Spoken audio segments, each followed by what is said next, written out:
Shalom, selamat malam, saudara-saudara semua yang saya percaya kita ada di tempat yang berjauhan, tetapi biarlah Allah Roh Kudus yang menyatukan saudara dan saya pada hari ini.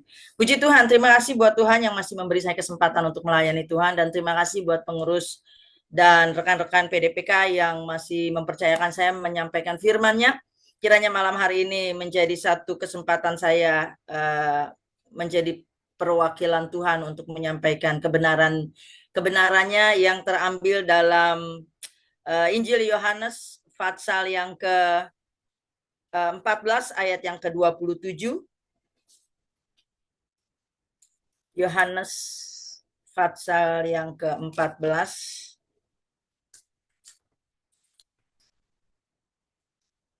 Saya akan baca ayat ini di dalam Injil Yohanes. Tema yang diberikan pada saya adalah tentang Yohanes pasal 14 ayat 27, satu ayat saja. Demikian firman Allah. Damai, Yohanes 14 ayat 27. Damai sejahtera ku tinggalkan bagimu, damai sejahtera ku berikan kepadamu.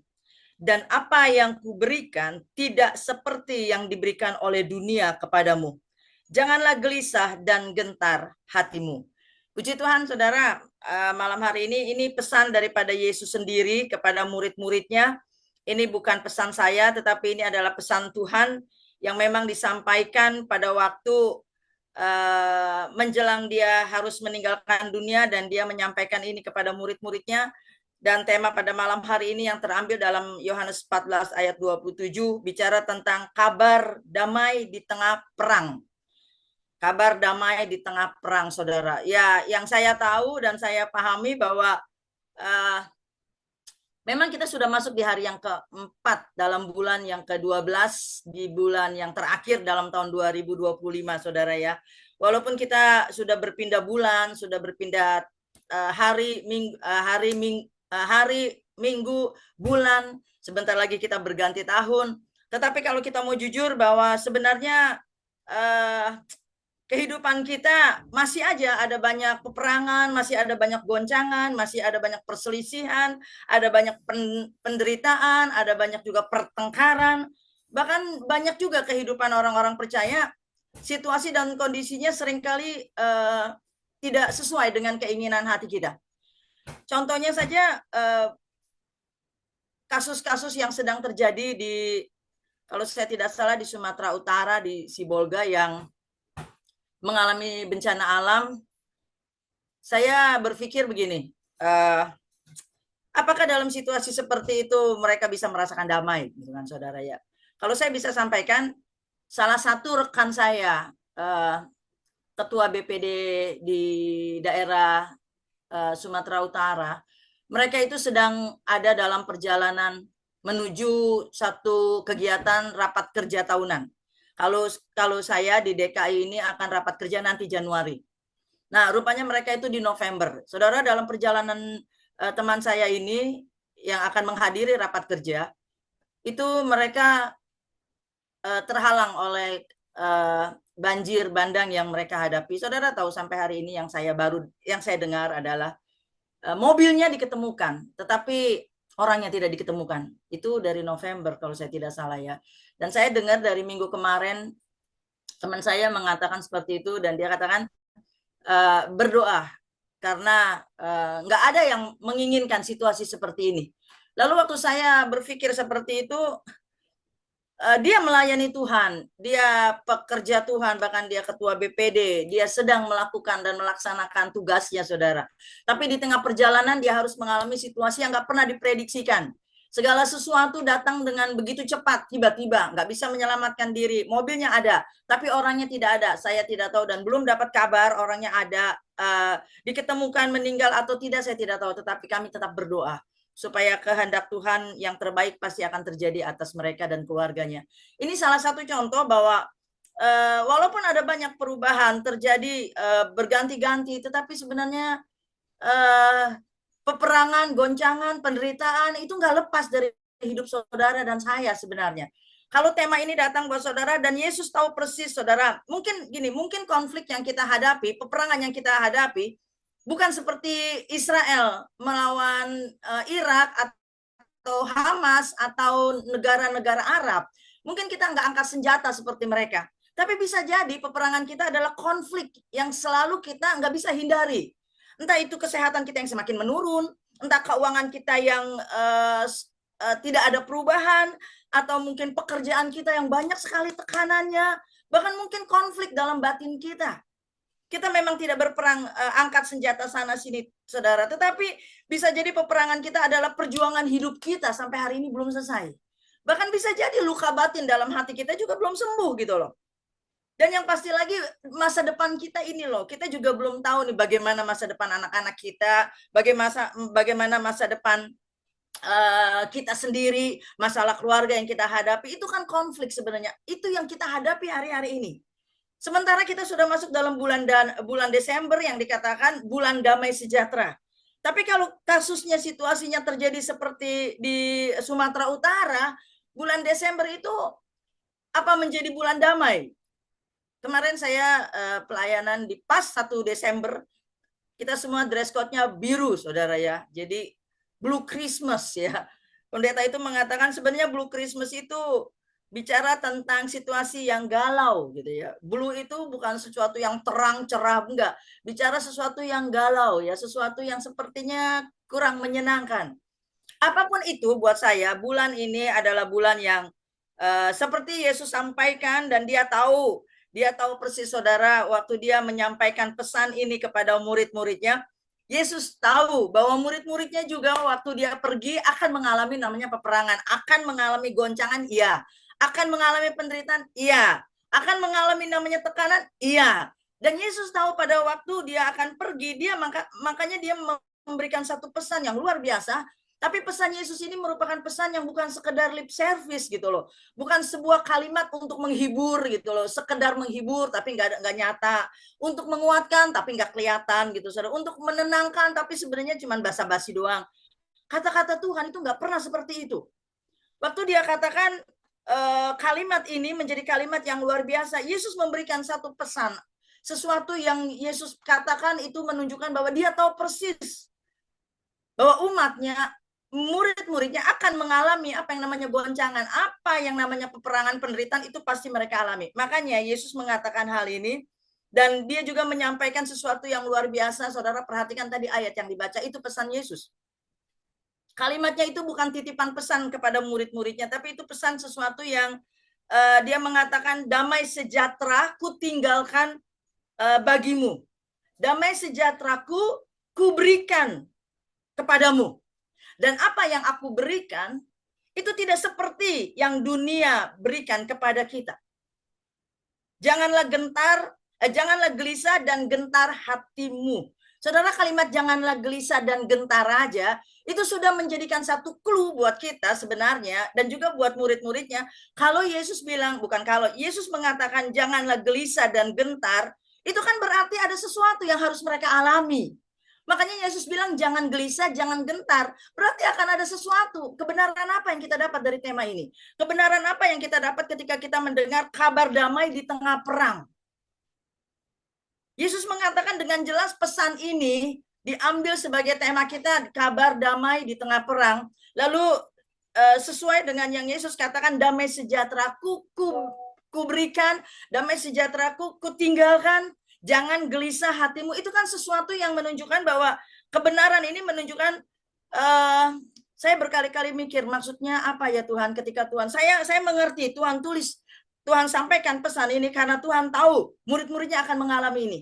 Lalu ketika engkau bicara seperti ini untuk murid-muridnya, dan engkau mengatakan damai sejahteraku kutinggalkan, damai sejahtera kutinggalkan kepadamu, damai sejahteraku ku berikan kepadamu, itu menunjukkan sesuatu yang saya berpikir itu maksudnya apa ya Tuhan. Lalu saya diingatkan lagi ketika dia katakan terakhirnya, jangan gelisah dan jangan gentar. Kalimat ini membuat saya berpikir, kalimat ketika saya dapat tema kabar damai di tengah perang. Kalau saya mau tanya kepada saudara yang ada pada malam hari ini, kabar apa yang saudara dapat?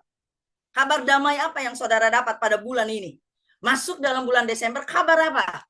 Kalau teman saya itu kabar damai apa ya kalau ketika dia tahu saudaranya mengalami musibah? Tapi kalau tema ini bicara kabar damai di tengah perang, itu satu kebenaran yang saya katakan, wah Tuhan, ini kabar damai di tengah perang. Berarti itu menunjukkan sesuatu hal bahwa kita bisa mengalami kedamaian, tapi bukan berarti peperangan itu kita tidak alami. Gitu. Dan ini satu hal yang saya berpikir kabar damai di tengah perang, sesuai dengan apa yang Yesus sampaikan. Saya mengambil satu bagian hal yang membuat saya bersuka cita ketika Yesus tahu, dia pesan kepada murid-muridnya, damai sejahtera ku tinggalkan, damai sejahtera ku tinggalkan, dan damai sejahtera ku berikan kepadamu. Saudara, itu sesuatu yang menunjukkan buat saya, dia tidak membiarkan murid-muridnya itu berjalan sendirian, berperang sendirian, berjuang sendirian, mengalami penderitaan sendirian. Jadi dia bekali gitu loh. Dan tahukah saudara, ketika ayat ini datang, apa yang dimaksud dengan damai sejahtera ku tinggalkan, lalu damai sejahtera ku berikan.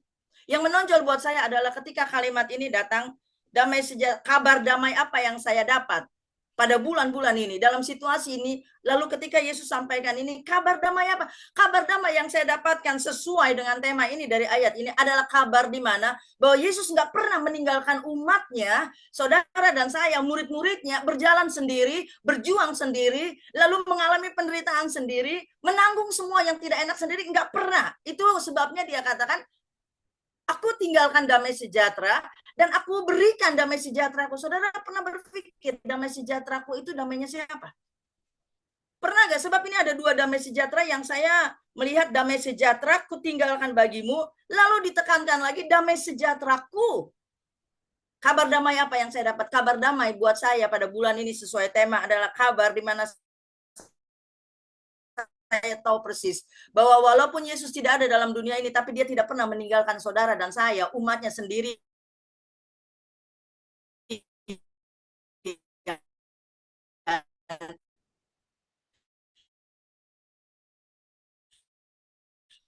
Karena dia katakan damai sejahtera itu miliknya. Dia tidak pernah membiarkan saudara dan saya bergumul sendiri. Damainya Tuhan, damainya dia yang dia berikan buat saudara, itu dirinya sendiri yang dia berikan, itu hadiratnya yang dia berikan buat saudara dan saya. Dan kalau kita mengatakan Yesus ada dalam diri kita, kita harus tahu persis begini, damai itu bukan saja rasa tenang saudara, bukan. Tapi damai itu adalah ketika kita tahu dan kita sadar bahwa pemilik hidup kita itu ada menyertai kita. Damai itu bukan sekedar rasa tenang, tetapi damai itu adalah ketika kita tahu bahwa Yesus hadir dalam diri kita.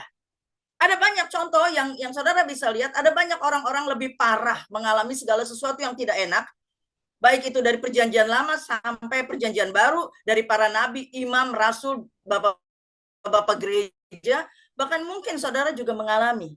Apakah kita ada dalam posisi seperti Sadrak, Mesak, Abednego? Kita ada di posisi seperti Daniel. Kita ada di posisi seperti para rasul yang terpasung, terpenjara. Itu kan situasi yang memang tidak enak. Itu perjuangan yang gak enak, penderitaan yang gak enak. Tetapi kenapa bisa dengan tenang mereka tetap menjalani itu semua? Bukankah Mazmur juga mengatakan hanya dekat Allah saja, aku tenang. Jadi damai itu, orang-orang yang bisa mengalami damai bukan pada waktu keadaan kita ideal. Bukan pada waktu keadaan kita bebas masalah. Kita damai ketika keuangan kita oke. Kita damai ketika jabatan kita naik. Kita damai ketika kita bebas dari rasa sakit. Kita damai ketika hati kita baik-baik saja. Kita memiliki damai ini saya dapat damai ini luar biasa karena tahun ini pekerjaan saya sukses ya. Saya dipromosikan ini. Saudara, damai itu bukan pada situasi ideal. Tapi damai itu adalah ketika kita tahu bahwa ada Tuhan yang selalu hadir dalam hidup kita. Tahu saudara maksudnya? Ketika keuangannya, kalau dasarnya damai yang kita dapatkan, kabar damai yang kita dapatkan, yang harus kita tahu dia menyertai kita. Oleh karena pada waktu dia menyertai kita, dia yang akan menyelesaikan semuanya bagi kita gitu loh. Yang penting adalah di dasarnya itu apa? Saya kalau bisa kasih contoh gini, dalam Alkitab saja yang gampang, dua bangunan atas dasar yang beda. Didirikan di atas pasir dan didirikan di atas pasir dan didirikan di atas batu karang. Yang di atas pasir bangunannya begitu megah, depannya begitu mewah, juga mungkin fitur-fitur depannya itu begitu mahal. Tapi ketika dasarnya itu pasir, ketika angin badai datang hancur rumah itu. Beda dengan rumah yang kedua, kata Alkitab. Mungkin bangunannya biasa, fiturnya biasa, tidak mewah, tidak keren, tidak mahal-mahal gitu. Tapi dasar bangunannya itu dari batu karang. Dan ketika badai itu datang, rumah mana yang roboh dan rumah mana yang bertahan? Rumah yang kedua. Kalau saudara memperhatikan HP pun, fiturnya banyak, saudara. Bagus-bagus fiturnya.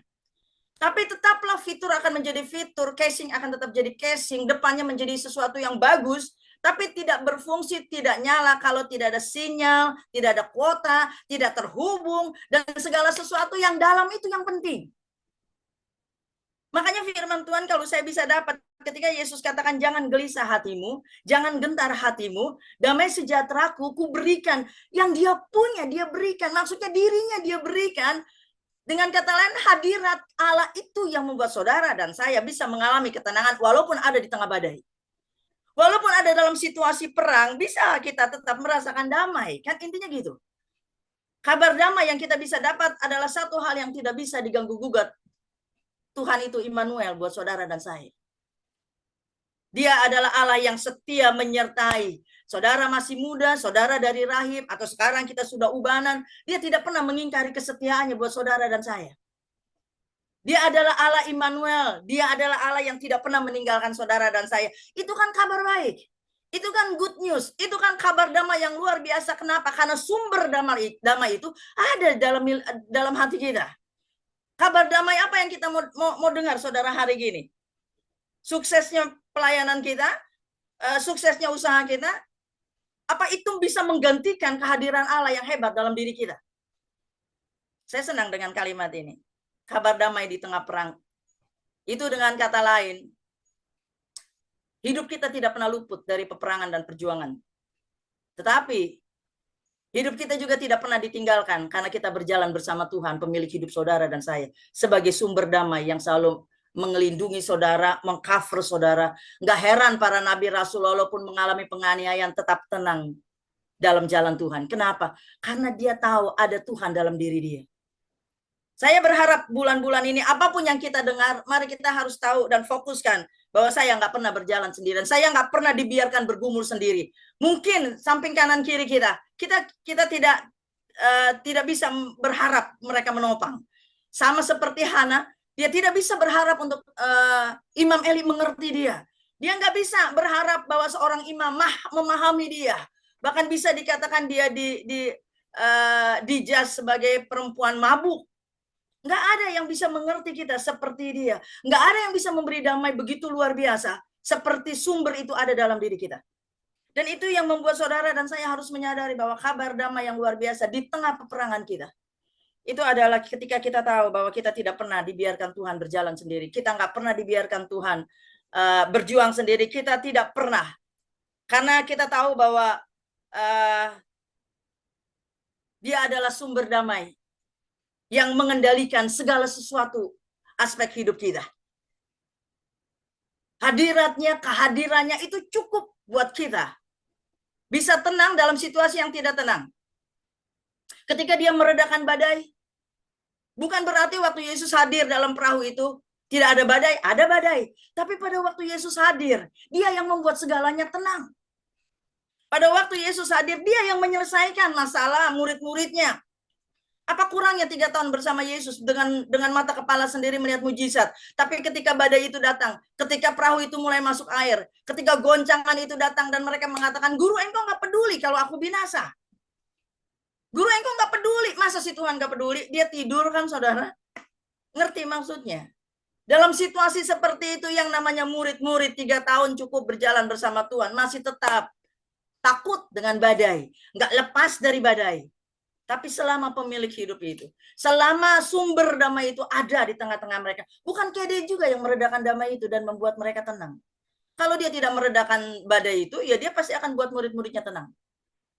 Tapi kalau murid-muridnya harus tetap mengalami badai itu seperti Sadrak, Mesak, Abednego, dia juga yang akan membuat mereka sanggup menanggung segala sesuatunya. Itu sesuatu yang saya mau mengatakan kepada saudara, bersyukurlah sebab kita sadar. Kabar yang terlalu baik dan sangat baik adalah ketika kita tahu bahwa Tuhan tidak pernah meninggalkan saudara dan saya. Kita tidak pernah dibiarkan untuk memikul salib kita sendirian. Kita tidak pernah dibiarkan air mata kita terus menangis mengeluarkan air mata duka cita. Nggak pernah. Bisa jadi air mata kita itu akan berubah menjadi kekuatan kita. Karena apa? Karena sumbernya itu ada pada diri saudara dan saya. Dan itu sesuatu yang membuat saudara dan saya akan melihat bahwa nggak salah ketika kita harus mengakui bahwa thank you banget Tuhan. Bisa melewati tahun ini di akhir tahun ini. Saya bisa ada di bulan yang ke-12 dengan banyaknya musim berganti. Kalau saya bisa ada karena saya tahu sumber damai itu ada. Karena dia mengatakan damai sejahtera Allah itu berkuasa memelihara seluruh akal pikiran kita. Itu sesuatu yang nggak bisa dipikirkan dengan logika, tapi itu terjadi. Damai sejahtera Allah dan kabar yang luar biasa. Walaupun kita ada dalam pergumulan, memang itu kebenarannya. Nggak bisa. Kebenaran yang kita dapat dari nats ini, waktu Yesus sampaikan itu, kebenarannya memang jelas nggak bisa diganggu-gugat. Kita memang hidup masih dalam pergumulan, peperangan, dan persoalan.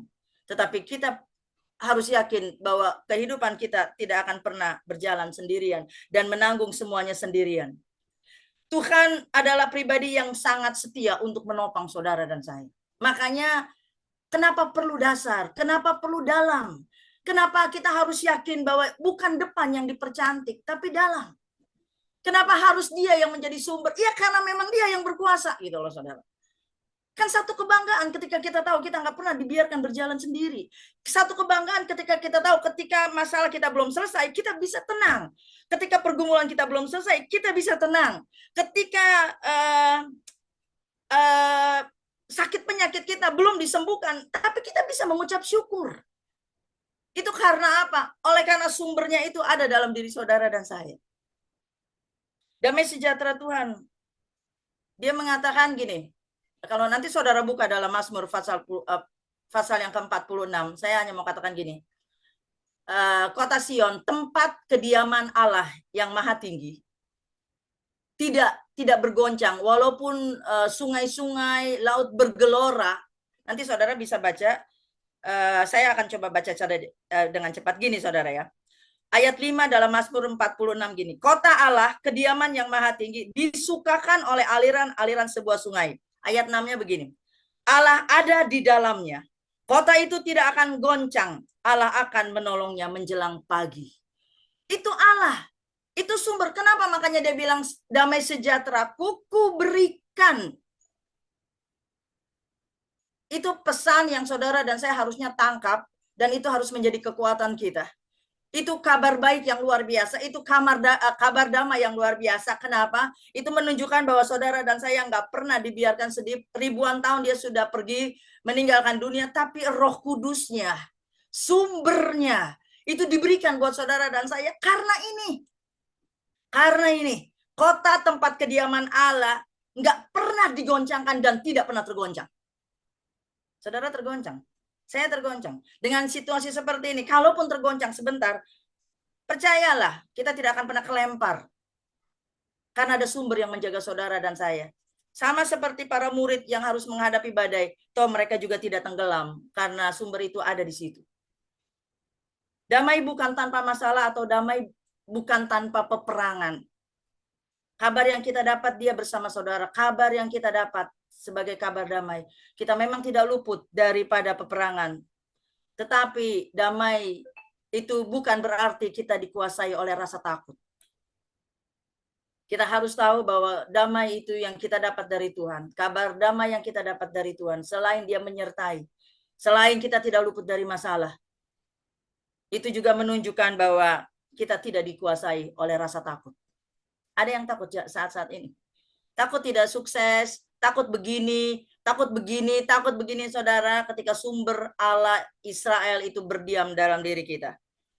Sakit, penyakit, peperangan tidak luput dari kita, tapi rasa takut itu tidak akan pernah menguasai saudara dan saya. Kita tidak luput dari peperangan, tapi peperangan tidak akan mengalahkan kita. Karena damai itu, sumbernya itu, hadirat Allah itu yang membuat saudara dan saya tetap tenang. Saya berharap lagu tadi yang dinyanyikan menjadi satu komitmen kita. Kita nggak bisa tanpa dia. Kita nggak bisa kalau kita nggak terhubung dengan sumbernya. Mau secakap apa ranting, mau sehebat apa ranting, mau secanggih apa itu ranting, tetap tidak akan pernah bisa bertahan kalau tidak tinggal pada pokok anggurnya. Mau fiturnya sekeren apa dan semahal apa, kalau tidak ada sinyal, tidak ada kuota, tidak tersambung pada sumber kekuatan yang membuat HP itu bisa menyala, nothing. Nggak ada sesuatu yang bisa dibanggakan dan tidak ada sesuatu yang bisa bertahan jikalau Allah sebagai kota benteng itu tidak tinggal di dalam saudara dan saya. Saya berharap nggak salah sih kalau kita berharap kabar damai kita dapat ini yang enak-enak, saudara. Tapi satu hal yang saya mau ingatkan sekali lagi. Kenapa Yesus mau mengatakan, bukan mau, kenapa Yesus mengatakan damai sejahteraku ku berikan kepada kamu. Apa istimewanya damai sejahtera Tuhan? Apa istimewanya hadirat Tuhan? Apa istimewanya kehadiran Allah? Apa istimewanya ketika dia bilang damai sejahteraku yang dia punya, milik dia, dia beri. Saudara, itu sesuatu yang kalau mau dilihat lagi ya, jangankan cuma damainya. Ya, itu kan bicara tentang pribadi dia. Cobalah lihat, di mana Yesus ada, terjadi segala sesuatu yang tidak biasa. Di mana Yesus ada, yang tadinya mencekam, yang tadinya ketakutan, yang tadinya khawatir, yang tadinya sudah putus asa, yang tadinya tidak ada harapan. Coba lihat, ketika Yesus hadir, selalu ada hal yang luar biasa mendatangkan ketenangan. Coba dicek. Bagi orang yang tidak mendapatkan damai adalah ketika dia tidak sesuai dengan kehendak Allah. Ketika Yesus hadir, banyak orang yang gak suka, bukan karena mereka itu orang-orang yang disembuhkan, orang-orang yang dipulihkan, bukan. Tapi mereka yang iri. Karena waktu Yesus datang, banyak kebenaran-kebenaran, dosa-dosa yang dibukakan, dan enggak cocok sama mereka. Tapi beda dengan orang yang sedang butuh pengharapan, butuh kekuatan, butuh kesembuhan, butuh pemulihan. Ketika Yesus datang, mereka mendapat sesuatu yang mereka harapkan terjadi. Bukankah terang itu sudah datang? Kota yang terselubung, kota yang tersembunyi. Dan ketika terang itu datang, ada kedamaian yang luar biasa, karena Raja Damai itu sudah datang. Saya berharap kabar damai yang saudara dapat bukan karena materi, bukan karena hal-hal enak. Tapi ingat selalu bahwa saudara dan saya senantiasa disertai oleh Tuhan. Saudara senantiasa diberi jalan keluar. Saudara dan saya senantiasa dibela. Saudara dan saya senantiasa mengalami sesuatu yang tidak biasa. Dan hal yang saudara dan saya harus ingat. Damai sejahtera ku berikan. Itu sangat penting. Pertanyaannya harusnya ini yang ada dalam diri. Saya sih nanyanya gini. Mengapa Tuhan memberikan damai sejahteranya ya? Gitu loh saudara. Kenapa dia nggak utus malaikatnya aja gitu? Kenapa dia katakan damai sejahteraku gitu loh? Mengapa dia berikan, dia jadikan dirinya jaminan gitu? Apa istimewanya saudara? Kualitas damai sejahtera sama yang Yesus katakan. Damai sejahtera yang aku berikan tidak pernah sama dengan yang dunia berikan. Dunia memberikan fana, rapuh, tidak kekal, dan mudah berubah. Coba saudara, kalau damai sejahtera dari dunia, damai yang dari dunia yang Yesus katakan, damai sejahtera yang aku berikan tidak sama seperti yang dunia berikan. Berarti itu sesuatu yang beda. Makanya kenapa dia harus berikan damainya? Karena dunia nggak bisa dipercaya kan? Apanya yang nggak bisa dipercaya? Coba, ketika dunia memberikan uang berlimpah, kesehatan oke, nyaman, uang berlimpah oke, jabatan oke, seneng. Tapi ketika salah satu ini berubah, bisakah orang-orang itu memiliki damai? Kualitas damai, kualitas Kristus yang dikatakan damainya dia berikan, hadiratnya dia berikan, beda saudara, kualitasnya beda. Kita boleh cari damai di mana? Mau klub yang mana? Kafe yang mana? Yang lebih enak? Mana? Yang bisa membuat kita rasa tenang luar biasa, yang abadi dan sejati. Keuangan bisa habis, saudara. Penyakit nggak akan bertahan, dan segala sesuatu akan berubah. Tapi Tuhan tidak pernah berubah. Kualitas damai sejahtera yang Yesus berikan, itu dia punya, itu dirinya. Kualitasnya beda.